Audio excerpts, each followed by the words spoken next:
Ja oikein hyvää päivää, hyvät matkustajat. Täällä Puhjunan konduktööri Teija. Ja tämähän on Intercity-juna Rovaniemelle. Ja Rovaniemelle on arvioitu saapumisaika, kun tämä vähän myöhässä kulkee, niin kello 20 ja 26. Eli muutama minuutti aikataulusta jäljessä.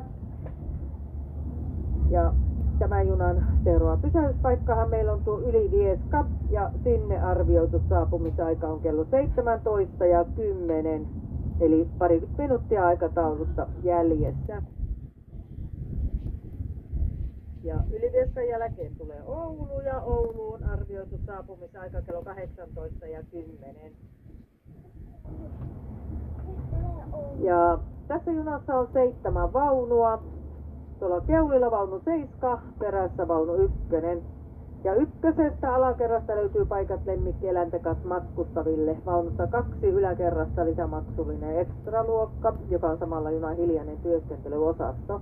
Vaunusta 3 löytyy tämä junan ravintolavaunu ja palvelee teitä aina tuonne Rovaniemelle asti.